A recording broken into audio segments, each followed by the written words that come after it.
아주 전통적이고 여러 가지 골드는 여러 가지 미세하게 다루기도 좋고 하기 때문에 이런 장점이 있다는 건 우리가 놓쳐서는 안 되고 교과서는 아직도 이걸 중심으로 나와 있지만 실제적으로는 임플란트를 요즘에 많이 쓰고 있고 또 올 세라믹을 많이 쓰고 있다는 심리적인 이유 때문에.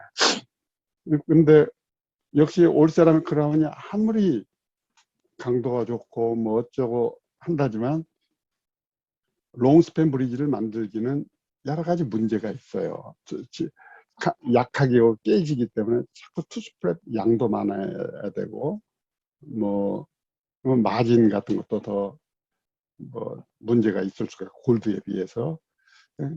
그래서 그런 문제가 있지만 역시 올세라믹 크라운이 요즘에 많이 씁니다. 그 이유는 금값도 올라가고 환자가 또 심리적인 걸 이용하기 때문에 그렇죠.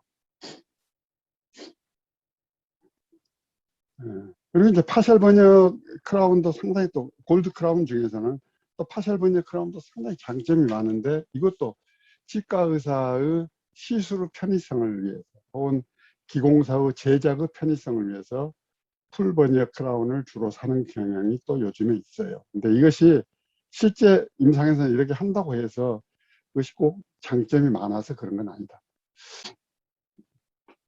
치아가 휘청거리는 문제,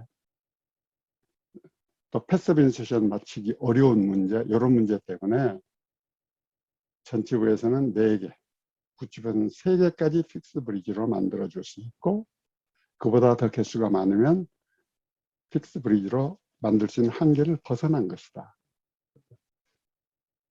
이덴셜 스페이스 위치가 구치부 쪽에 갈수록 더 견고하고 제작이 쉬운 쪽으로 가고 전치부 쪽으로 갈수록 더 심리적인 걸 더 중요시하게 이용을 한다 생각한다. 그리고 이전 스페이스에 혹시 캐나인이 인볼브 되면 강도에 있어서 리텐션에 있어서 더 신경을 써야 된다. 그러니까 캐나인 주변에서는 파셜 버니어 골드 크라운, 파셜 버니어 타입은 쓰지 않아요. 강도가 요구되기 때문에. 그다음에 지대치가 이제 지대치 건강도라고 하면 2가지 팩터를 볼 수가 있죠. 치아 자체의 건강도. 그러니까 펄파이티스가 있는가, 캐리어스가 있는가 문제고, 서포트가 좋은가 하는 이런 지대치의 건강도 문제도 봐야 된다. 그리고 현재의 건강도뿐만 아니라 점점 나빠지고 있고 유지 관리가 불가능한 상태인가, 아니면 지금 설사 나쁘더라도 점점 치료에 의해서 개선되고 있고 플렉 컨트롤할지 이런 식으로 점점 개선의 가능성이 있는가, 이런 것까지 같이 봐야 됩니다. 추세 같은 것도 같이 봐야 돼요. 아까 얘기했던 거. 커브드 아치. 여기서부터 여기까지는 스트레이트 라인이다. 이 앞부분은 커브드 아치다. 그렇기 때문에 커브드 아치에서는 토크 포스가 발생한다. 레버암에 의한 토크 포스가 생기기 때문에 추가적인 리텐션을 얻기 위해서 스플린팅을 하나씩 더 해줘야 될 그런 경우가 있다. 아까 얘기했던 것이고, 이것도 아까 얘기했던 것이고, 메지알 벡터가 있기 때문에 넌리드 커넥터 위치를 여러 개 해놓으면 안 된다는 얘기예요. 이 자리에다 설치하라고 했죠. 치아의 형태, 치아 배열, 교합, 환자의 직업, 환자의 성별, 케레스 인덱스, 오럴 하이진, 이런 것도 고려를 해야 한다. 그런 것도 이미 다 알고 있고 우리 상식적으로 알지만 이런 것이 국가시험에 나오기 때문에 그냥 시험용으로 이런 걸 준비를 해둬야 됩니다. 이런 것도. 그리고 똑같은 페리오덴탈 서페이스 에어리어를 이거랑 가지고 있다 하더라도 요런 것보다는 요런 것이 훨씬 더 유리하다. 아까 얘기했던 것이죠.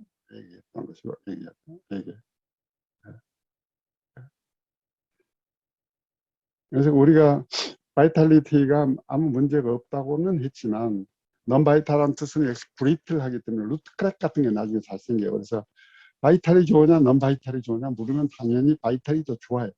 그렇지만 non-바이탈도 지대치로 사용할 수는 있다 이 말이죠. 네. 그 다음에 non-바이탈인 경우에는 반드시 엔도가 잘 되어야 했어요. 엔도가 안 되어 있는 것은 리엔도 트리트먼트를 해야 되고 그것조차 안 되면은 지대치로 사용할 수 없을 수가 있어요. 그래서 이런 측면에서 지대치를 평가를 해봐야 된다. 그래서 엔도가 잘 될 수 있고 루트만 충분히 건강하다면 이걸 이용해서 얼마나 코로나 포시는 우리가 회복해 줄 수가 있다. 투수 모빌리티가 존재하면 이렇게 옆으로 밀면 움직여요. 근데 상하로 한 1mm씩 까딱까딱 상하로 이렇게 까딱까딱 한 1mm 이상 움직이면 이것은 우리가 문제 있는 걸로 봅니다. 이건 지대치 산정 시 이건 좀 배제해요. 상하로 까딱 정도로 모빌리티가 심하면.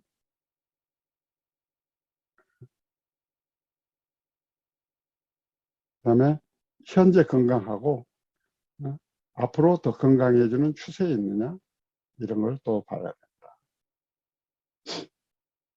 아까도 얘기했듯이 엔티슬로우를 또 봐야 된다. 크라우트 루트 레이쇼를 봐야 된다. 그다음에 루트 형태를 봐야 된다. 루트 형태, 루트 개수 이런 것들 루트를 또 봐야 된다.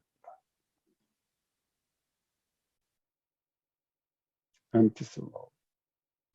그러면 이제 실패의 원인을 보죠. 우리가 보철하고 나서 몇 년, 한 2, 3년밖에 안 된다 환자가 다시 치과에 내원하면은 어떤 브리지 페일리어 때문에 온 경우들이 많은데 이제 그러면 이제 환자도 힘들고 술자도 힘들죠. 하여튼 이 문제를 해결하기 위해서. 그래서 이런 힘든 상황을 안 만들어야 돼요. 그러기 위해서는 뭐가 탈이 나는 원인이냐. 세컨더리 캐리어스요. 세컨더리 캐리어스는 일반적으로 제일 많이 생기는 것이 마진 부분에서 많이 생겨요. 마진 주변이 잘 안 맞으면 오픈 마진으로 하거나 투스프랩을 해놓고 그 자리를 커버하지 않았다거나 마진 부분을 투스프레싱 잘 못하게 만들어 놨거나 이럴 때 생기기 때문에 세컨더리 캐리어스 그 문제를 주의해야 돼요. 두 번째는 브리지는 멀쩡한데 치아가 흔들거려 가지고 결국 뽑게 되는 얘기. 그 다음에 올 세라믹 크라운이나 메탈 세라믹 크라운 하기 위해서는 투스프랩을 많이 해야 되고 특히 패스브 인서션은 멀티플 지대치인 경우는 서로 각도가 안 맞는 치아들을 패스를 맞추다 보면 투스프랩을 많이 하다 보니까 서비칼 쪽에 삭제를 많이 하면 서비칼 프랙처 혹은 에피칼 쪽에 패스를 인서션을 맞추면서 많이 깎다 보니까 펄파이티스하고 결국 그로부터 야기되는 에피칼 리전 이런 것이 생길 수 있는 문제고 교합을 잘못 맞췄을 때는 이제 교합을 잘못 맞춰서 교합병은 여러 가지 유형이 나타나죠. 페리오가 디스트럭션 될 수도 있고 TMJ가 아플 수도 있고 멋들이 문제를 일으킬 수 있고 이제 이런 잘못된 교합에 의한 문제. 보충분을 붙여놨는데 찐득찐득한 먹으면 자꾸 탈락되는 이런 문제. 심리적으로 환자가 만족 못하는 이런 문제. 이런 문제들이 일종의 다들 실패입니다. 실패. 그래서 이런 문제가 발생하지 않도록 잘 만들어줘야 하겠다. 자, 대구치 두 개가 압도적으로 강해요. 그 다음 3등이 항상 이거라고 그랬죠. 캐나이. 이런 것에 비하면 훨씬 강하죠. 이런 거에 비하면 훨씬 강해요. 그 다음에 이 두 개를 또 비교해 볼 수, 이 두 개를 또 비교해 봐야 돼요. 상하과 화학이 달라요. 꼭 기억해 놔야 될 일입니다. 상학은 중절치가 더 강해요. 화학은 상학의 중절치 대 측절치 비가 1대1인데 10%만큼 차이가 나는데 화학은 거꾸로 측절치가 10%만큼 더 강해요. 이걸 잊어버리면 안 돼요. 화학은 측절치가 더 강하다. 중절치보다도. 중절치는 항상 문제를 일으킬 때가 많다. 약하고. 이런 것들을 우리가 그 상학자, 화학자의 루트 서페이스 에리어. 근데 이것이 앤티스 로우 같은 거 할 때 이걸 쓰는 거죠. 앤티스 로우 입각에서 결국 지대치 개수를 우리가 결정하는 거기 때문에. 예. 그래서 그래프로 보면 알다시피 이것이 1등이지만 이것이 유난히 크다. 예. 자.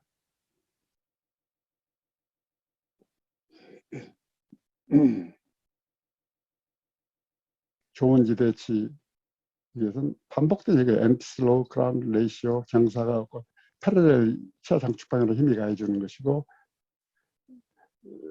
바이탈리티가 있는 것이 좋고 바이탈리티 없는 건 엔도가 잘 돼 있는 것이 좋고 캐리어스는 완전히 제거돼 있고 엔도가 잘 돼 있어야 되고 치주 상태가 좋아야 되고 지대치가 전후방에 필요한 자리에 잘 놓여야 되고 루트 모양도 좋아야 돼요. 자꾸 반복, 똑같은 내용은 반복입니다. 계속.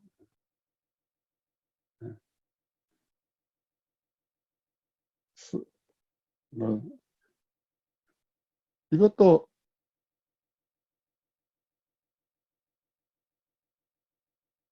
왜 써도 몰라가 고정성 보초를 지대치로 사용될 어려울 수 있느냐? 이제 바로 이런 이유 때문이죠. 제대로 잘 맹출된 경우도 똑바른 방향으로 충분한 양만큼 맹출된 경우도 어렵고 루트 모양도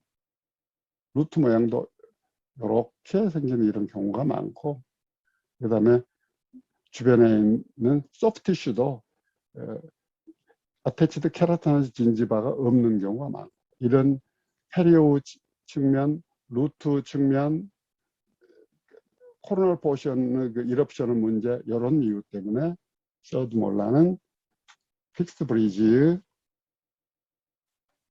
어버트먼트로 사용할 수 없는 경우가 많다. 물론 사용할 경우도 가끔씩 있지만 이건 너무 믿으면 안 된다.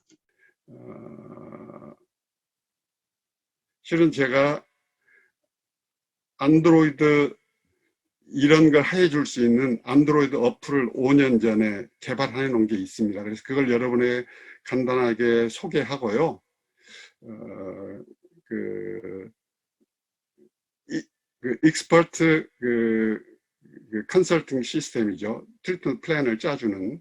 그래서 이것은 이제 IT를 이용을 해서 이제 하는 것인데 예전에는 이렇게 전부 텍스트를 이용을 해서 정보를 얻었잖아요. 우리 보철 분야에 있어서도 뭐 이런 여러 가지 교과서를 이용을 해서 얻었죠. 파셜 벤처 뭐 트리트먼트 플랜 아틀라스랄지 임플란트 뭐 치료계획 뭐 아틀라스랄지 이런 걸 이용을 해서 했는데 점점 이렇게 모바일 환경으로 책을 펼쳐보지 않고 이렇게 스마트폰을 이용을 해가지고 이런 치료 계획을 짤 수 있는. 근데 이런 것들이 가지수가 너무 많아요. 좌측만 보더라도 어느 치아가 모든 치아가 다 있을 때부터 시작해가지고 치아가 하나도 없을 경우수가 있기 때문에 좌측에 128가지의 경우수가 있고 우측에 128가지의 경우수가 있을 수가 있거든요. 그래서 이 두 개를 다 합해놓으면은 가지수가 뭐 여러 가지 경우수가 있어요. 근데 이 각 경우수마다 이 한 경우수 각각 한 경우수마다 치료 계획이 또 여러 가지가 있을 수가 있어요. 그래서 우리가 이런 치료 계획을 짤 때는 예를 들어서 뭐 이런 교과서의 어떤 치료 계획을 어떻게 짤 것인가 참고할 수 있는 그런 부분을 이용을 해가지고 하는데 이제 거기는 기껏 해봐야 교과서에는 대표적인 것 수십 건 정도 뭐 이 정도만 이렇게 표기되어 있어요. 교과서에는.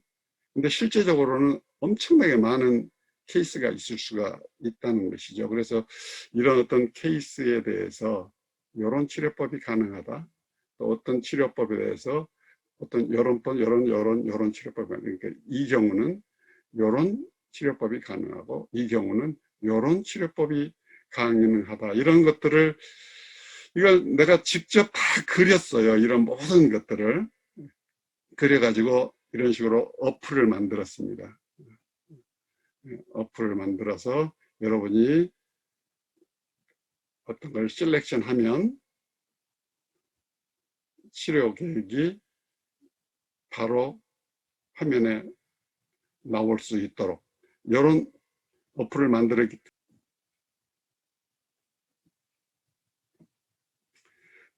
이런 그림 그리는 작업을 내가 한 2, 3년에 걸쳐서 수십만 장의 그림을 그렸어요. 그래가지고 전부 데이터베이스화 해가지고 어플을 이용해서 여러분들이 활용할 수 있도록 내가 만들어 놨습니다. 그래서 이것을 여러분에게 오늘 소개해주고 구체적으로 어떻게 치료 계획을 짤 것인가를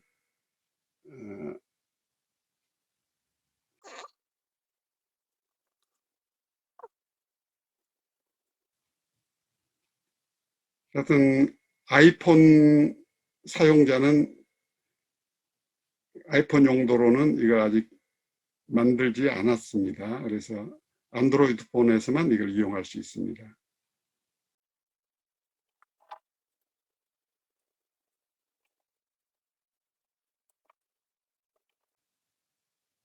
내 스마트폰으로 여러분을 소개해 주려고 합니다. 플레이스토어에 들어가 가지고요. 덴탈 플래너, 트리트먼트 플랜 이걸 치면은 이게 나오거든요. 이걸 열기 하면은 이런 게 나옵니다. 그래서 이걸 한 다음에 이제 여러분 처음 이용하면은 조인을 눌러야죠. 로그인 해주면 이렇게 나오거든요. 그럼 여기다가 뭐 사람 이름 아무렇게 이렇게 넣고 나이를 집어넣고 남자인가 여자인가 상악인가 하악인가 이렇게 한 다음에 여기다가 미싱된 자리를 이렇게 점을 찍으면은 미싱된 자리가 표기가 돼요. 이렇게. 그런 다음에 이걸 눌러주면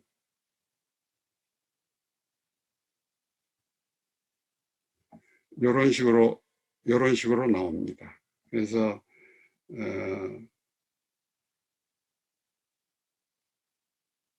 이렇게 이런 경우는 페이지를 이렇게 여러 개 나눠서 이렇게 한다라. 이제 이런 식으로 활용할 수 있게 만들어 놓은 어플이 있으니까 여러분이 이것을 이용을 해 봤으면 좋겠습니다.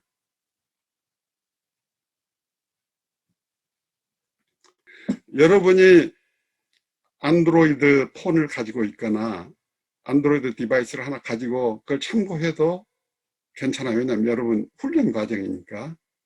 내가 금방 소개해 준 어플이 있죠.